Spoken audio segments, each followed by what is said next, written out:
Today we're going to discuss the Anthropocene. This is a time when humans took over the planet, so it's a new era. But let's talk a little bit before that and then during that. Here in the U.S., before humans showed up, there were woolly mammoths, American mastodons, giant sloths, giant armadillos, horses, 3 species of horses, antelope, camel, and giant deer, along with giant bison. Now, as soon as humans got here, all these animals disappeared very rapidly. Some say it was climate change, some say it was humans, but whatever it was, it happened as soon as humans showed up. Now, let's take another example of where humans came on the scene and didn't make it. The Vikings went from Europe up to Greenland and thought because it was in a warm period that they could take over Greenland. So they moved in there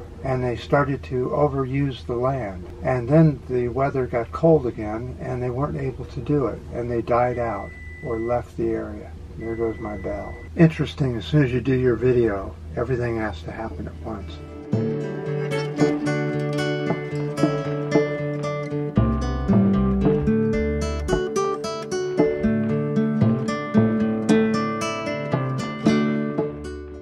So the Vikings were an example of where humans did not adapt to the countryside and died out, along with many, many other human settlements that went on to different continents, tried to take over and failed because of overuse of the land or overuse of the area that they were in, and they had to leave and go to a new area. So that's a little bit before what happened on the Anthropocene.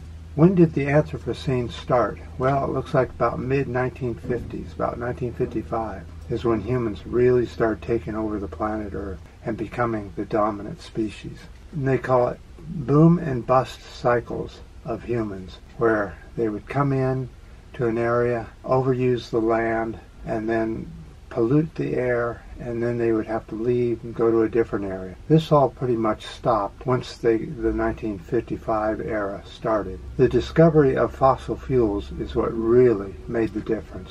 Fossil fuels allowed humans to make fertilizer, pesticides, and herbicides to grow more food. More food, more humans. More humans, more food. So oil really changed how humans evolved and became the dominant species. And as humans went on, they discovered things like fracking and oil sands.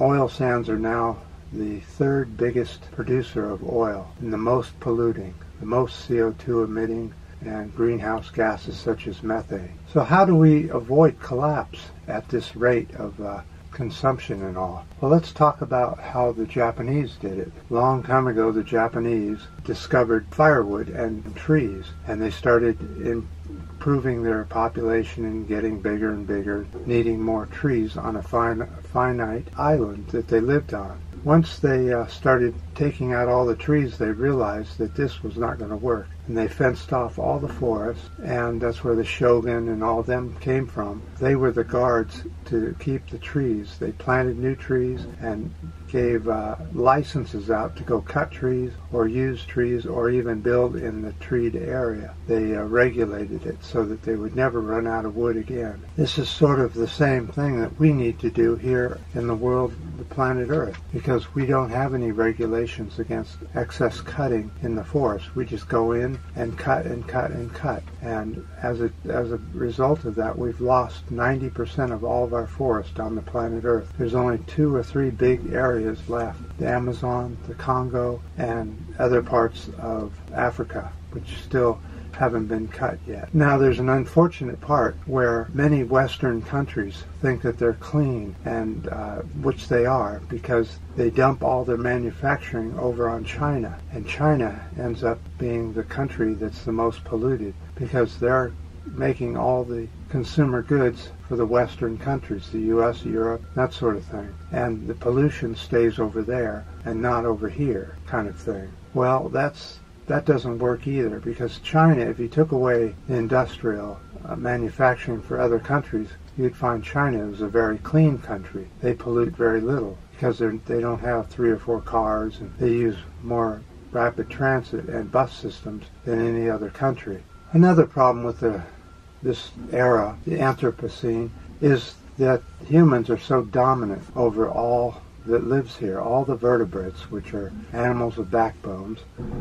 Let's take a look at what and how much of the vertebrates there are. If we took all the wildlife vertebrates together, it would equal 3% of all the vertebrates on the planet Earth.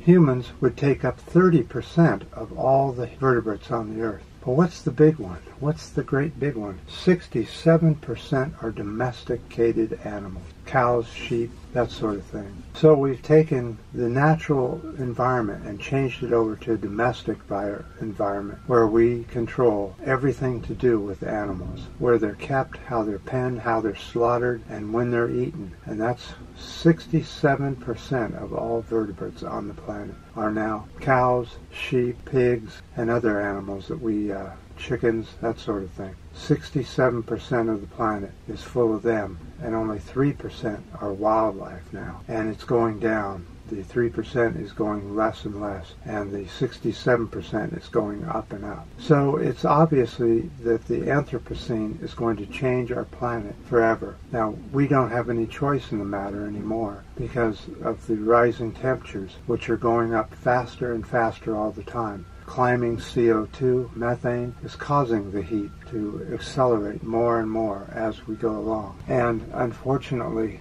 like the Japanese and other countries that had to adapt, we're going to have to adapt to a very hothouse planet Earth. And it's going to get there very quickly. It takes between 5 and 20 years for CO2 and methane to catch up to the heat. So once you pump out all that methane and CO2, it can take up to 20 years for the temperatures to catch up. And as fast as we're pumping out CO2 and methane, it's going to take probably about 20 years for everything to catch up. So what we're seeing now is what happened 20 years ago.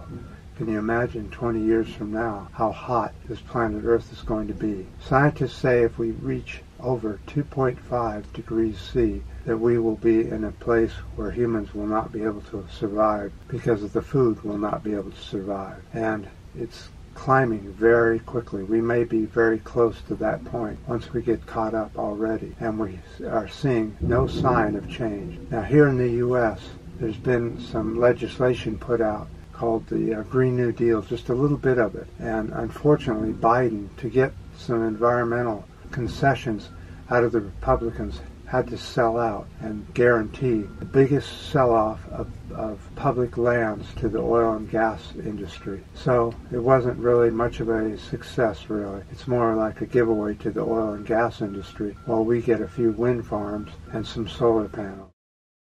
Whoop-de-doo, huh? So, unfortunately, humans haven't learned yet. We're just not hot enough yet. We haven't seen enough die-off yet, and we haven't seen enough wiping out of food. But not too far from now, we will start seeing food running out. With 8 billion people on the planet, there's no way we can feed ourselves for much longer before there's some consequences of it. It's up to us, the people, to try and get the politicians to change. And giving oil and gas leases to public lands just so we can get a few windmills and a few solar panels isn't going to do it. It must be, we must reduce our population by about 7 billion people, and that's going to be difficult. That doesn't mean we slaughter people off or kill anybody. It just means that we quit birthing children and we start adopting children.